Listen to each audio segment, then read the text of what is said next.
break, nearly a fortnight off. Absolutely mega, wonderful. Nice to get a good rest, and I'm really enjoying it. So we're going in, and we're going to first job, load a 20 tonner, and it's going to a job in Newtonley with us, which isn't very far away. That's easy to do. It might sound obvious, but a pretty basic tip: make sure you've got the right digger. That's us, 822. Especially when there's two exactly the same, sat next to each other. But there's a crucial difference. That one's got a demo frame and that one hasn't. So you take the wrong one and the other one hasn't got a demo frame, it's a problem. Let alone all the paperwork that's got to be sorted out as well. So it sounds really obvious. There you go. Louis Vuitton 922, fleet number 822. Fleet number 822. Let's fire her up and warm her up. The trick is to don't walk past the job. So get the toolbox. You're going to need a beacon. Get it out now.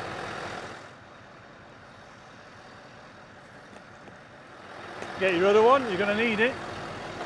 There she is.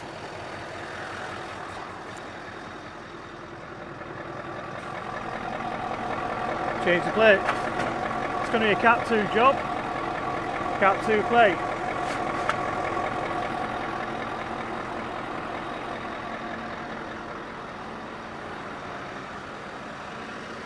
Do the other beacon while it's in your hand. Put your Anderson lead in.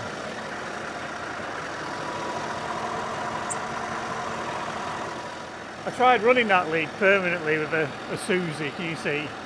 But these are so fragile, they're so easily broken, it's not worth the risk. So I disconnect it and hook it over there instead. It seems to be a better way to do it. Next job, lay your chains out. So it's only a 20 tonner, so we only need 4 chains. That's your brush, we'll need that later when we're finished. So keep it handy.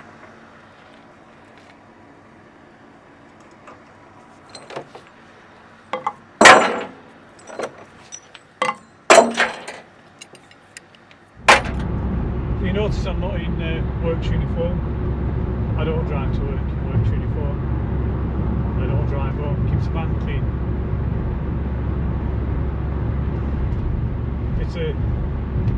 This video is all about trying to make your life a bit easier. So we'll start at the beginning.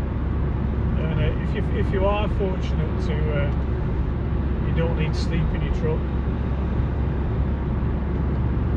There's little point in travelling home in filthy clothes. Change, put dry clothes on. Nobody's ever going to pay you anymore. It's been cold and wet. So just have plenty of spare clothes to put on. And to that end, that's why I've got some civvies to wear when I go to work, and I've got civvies to wear when I come home. So I have 2 yellow painted chains that are short. They're perfect for the front.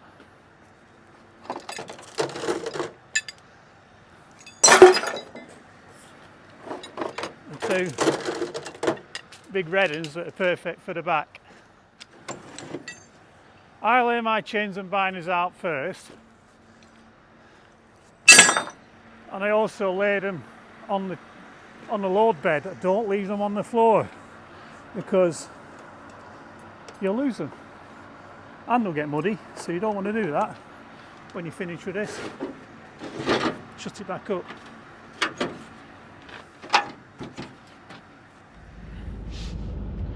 You might notice in the summer months I have a high-vis shirt and high-vis trousers, and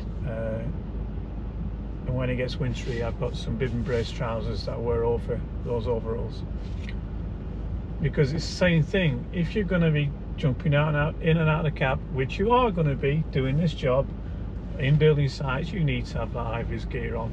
And that's not just about health and safety at work and you know, following the rules of your induction and stuff. You need it. people might run into you, they might bump into you. You need to have high vis on, especially if you're unloading a rubber track machine on the road and things like that. You need for people to be able to see you, because people don't really concentrate when they're driving and they might run you over. And you need your hard hat on. I used to work with a guy who just would not wear his hard hat. He always had shorts, would not wear an hard hat. It was beneath him. Well, what are you saying? You can't do that. You can't. Why are you more important than the ground workers and the operator and the site agent? They've all got their hard hats on, because if they don't, they're off the site. So wear your hard hat. Why do you make yourself special? Why do you think you're special? Dump the air. Do not need to use trailer brake on this trailer. It does it automatically.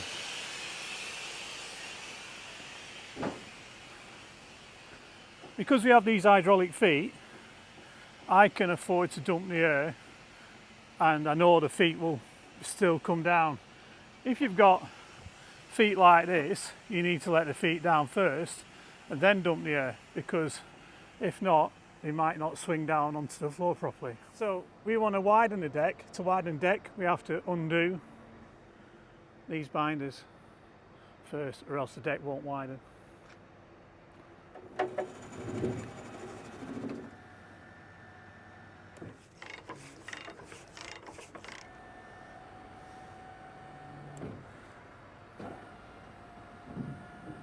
Interesting idea in this job,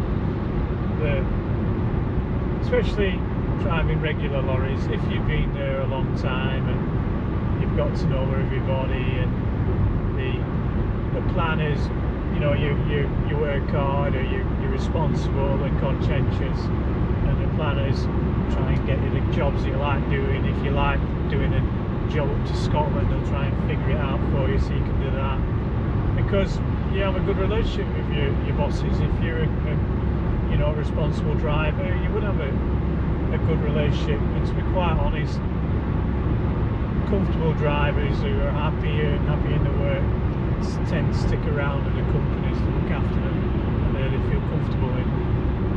But unfortunately, I can't say the same for every haulage, but for plant out it doesn't work like that.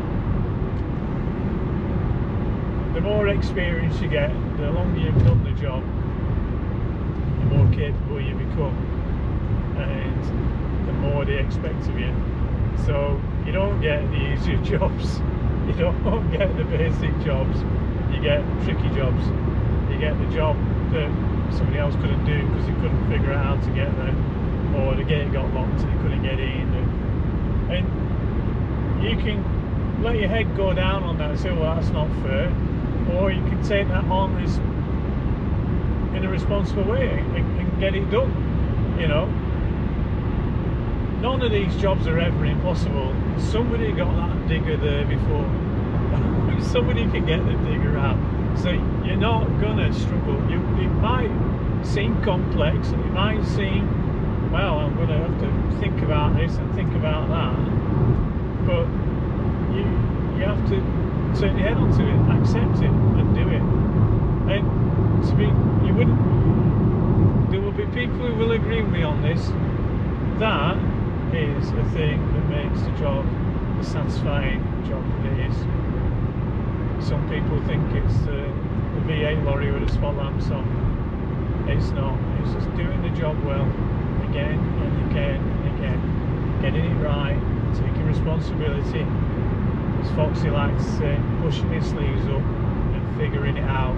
Not going, I can't do this and I can't do that, and it would have been better if he'd have done this. No, you're here to do the job properly. And you're here to have the solutions. You come to do this job because you could say to your employer that I'm capable, I'm responsible, I can work things out on my own. And to me, that I love that. I think it's nice. Some people don't like it, and sometimes I do wonder why on earth to go into this job at all when that's the case. The better way to do it is to learn how to handle these situations. If you notice here, the matting has come off. And for the life of us, we've tried all sorts. We've got the matting. Look, you see it up there on top of the diesel tank. It will not stick back on.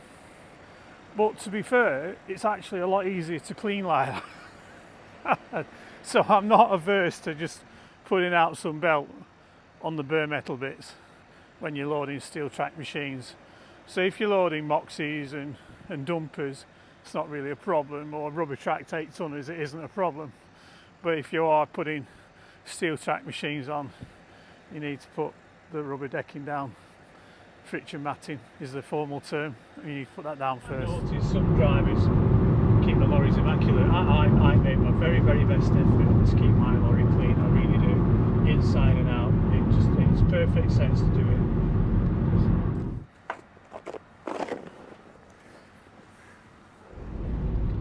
And you might notice some drivers, they wear Crocs or slippers or just driving the socks to keep the floor of the cab clean.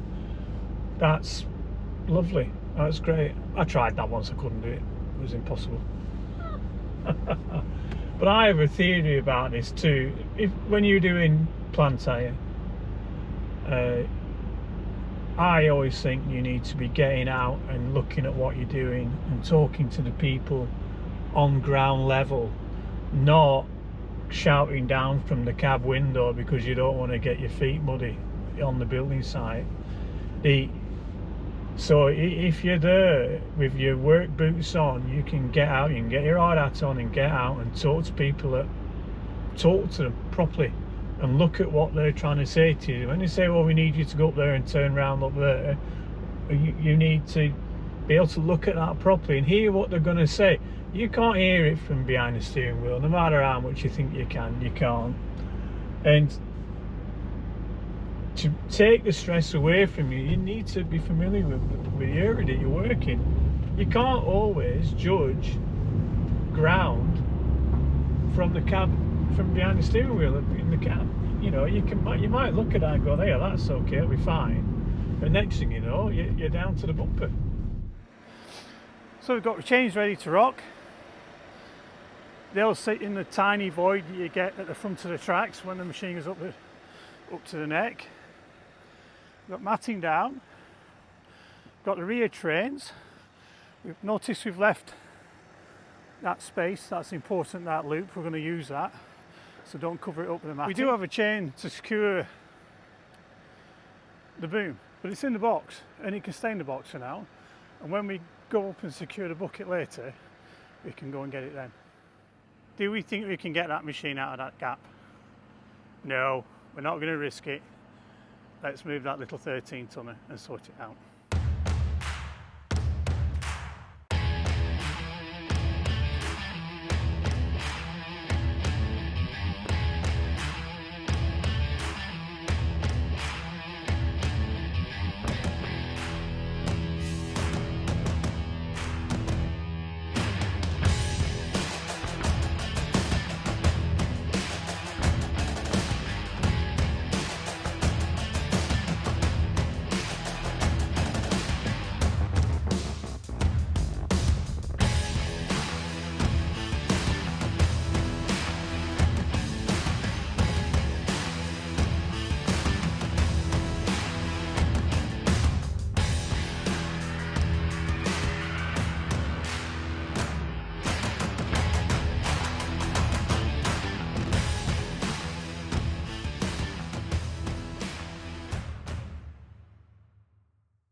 With these kind of things, it's just slow and smooth. You don't need to get all macho about it, but you do need to keep momentum. You don't want to be stopping doing this. You just want to up, and it'll come up, it'll be fine. It's bone dry.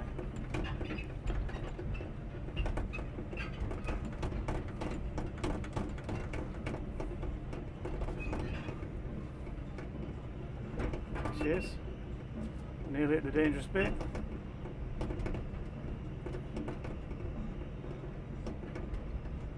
she's on. The second drop. Down she goes. Next job. Take the bucket off and put it down and go and get the other one.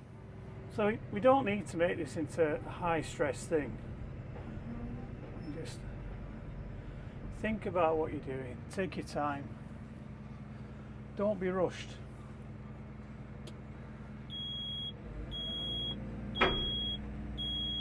Some people think if you're not bish bash boshing about, you're not confident. I would disagree. If you have to bish bash about, I'd say that's evidence that you probably should think again. Well, you each have your own styles, but you can't bish bash bosh on a trailer, can you? You see, if you said we're going to turn this round, so we put it slightly offset, lift it off like that. It's always better to pull a bucket from this side down here, just about there. Pull it, and there you go. Bob is your uncle.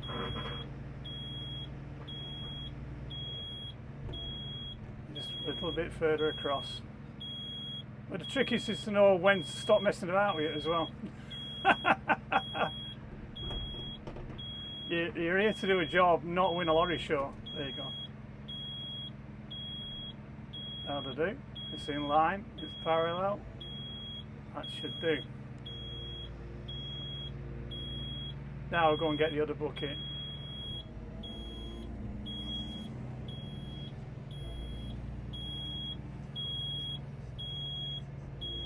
I'm just checking to make sure I'm okay behind me.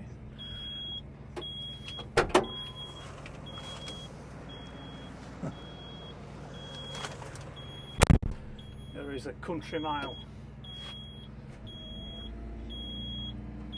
Let's get my bucket.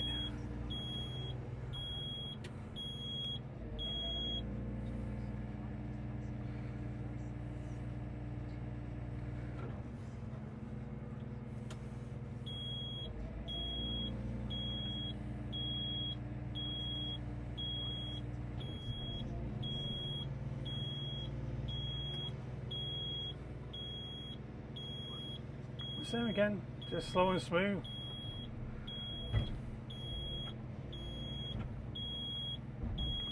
Slow is smooth. Smooth is fast. Come on. Just like that. Crowd it in. Making sure it's locked. Check the bucket that it's operating properly.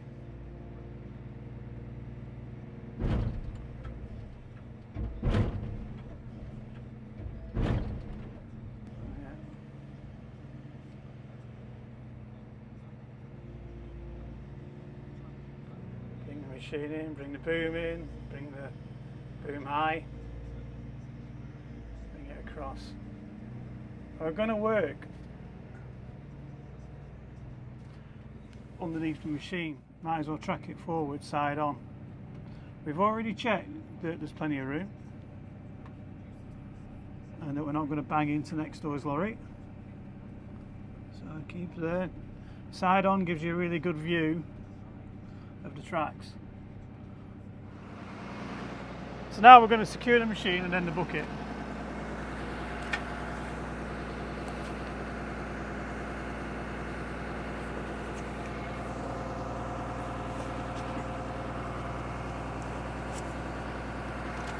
Same thing, be methodical.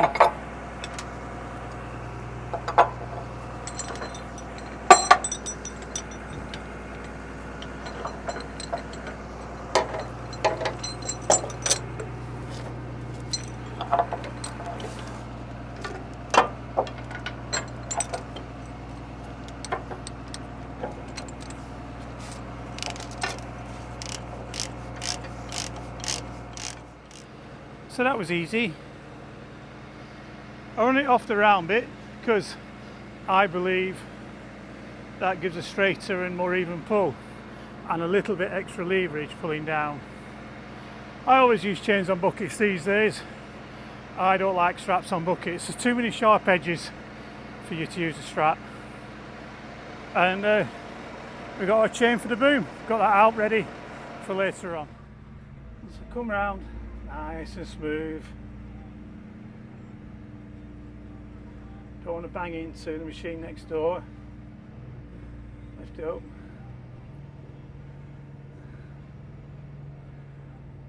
She'll do there. I'd rather there wasn't a lorry there, but sometimes we are where we are, and I'm not working underneath a boom.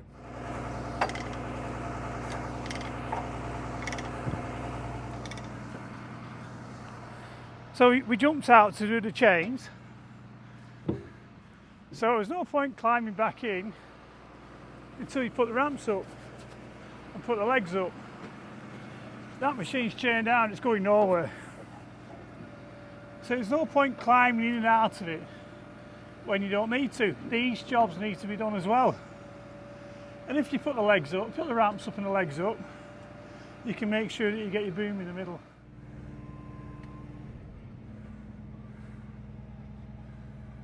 Yeah, that's about right. So look, yeah, they're only small, these 20 tonnes, they're not that big. Just bring that bucket back a little bit because there's a bit of crud in it that might break loose. That'll do. But I like to get in between the tracks and stuff if I need to, so I don't like it all the way down on the tracks. So kill the power, brake the hydraulics. You see it jump then. Always brake the hydraulics. That's it. Turn her off. You're not sure you haven't turned it off, take the key out. Dead man. Let's get that boom on and get the rear marker boards on. Just got marker boards through now. Really easy. Get them done. Well, there you go. The system. Well, my system. I'm not saying to anybody that this is the right way to do it. I am saying you do have to have a system. You need to have a method. You can't be doing laps up and down the trailer trying to remember this and trying to remember that. You need to have it in your head how you're going to do your thing.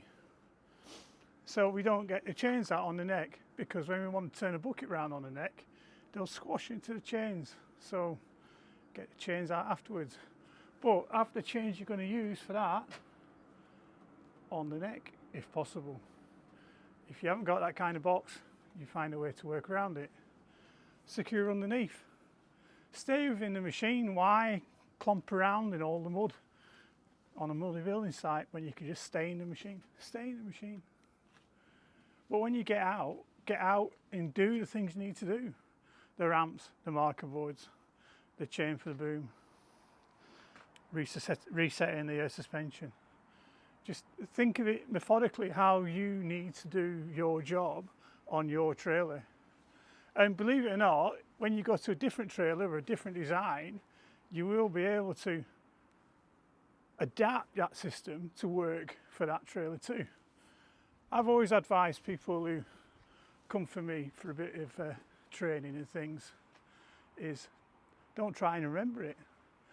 Just don't walk past the job. It's the simplest way to do it. Don't walk past the job. You know. So you can see here, we did get the brush out, but we're keeping this little bit of grit out because there's a frost at the moment, and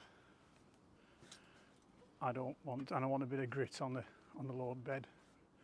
Now you can see here, unfortunately, digger operators at the moment are not kicking out as much mud as they should, and low-loader operators the same.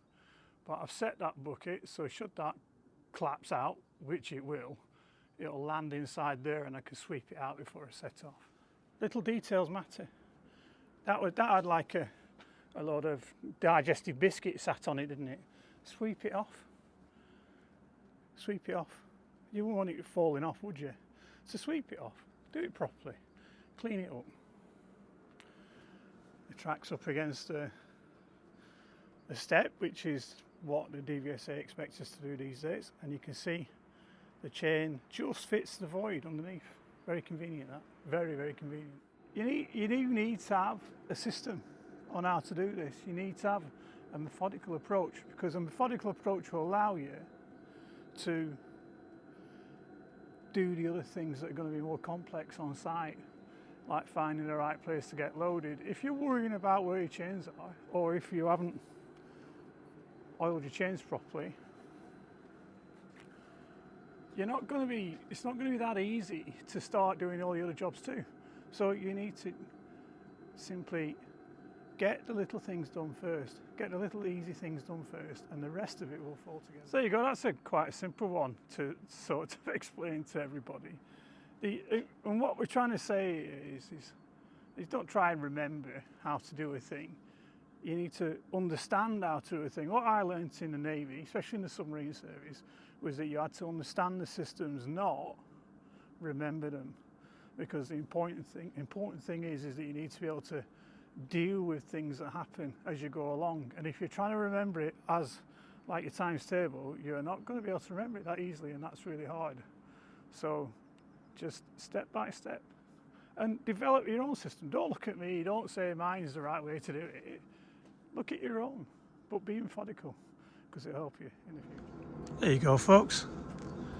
You know what we say, this channel is about the diggers, it's not about me. So thanks for watching this one, and if you tune in for next week, look at that, that's the fuel active one that Welder Fabber arranged. Do you remember that when he did that on his channel? So we're just getting a bit of snow coming now. So if you tune in next week, we're back on the blog, hopefully, and I look forward to seeing you again next week. Thank you very much. Take care. Goodbye.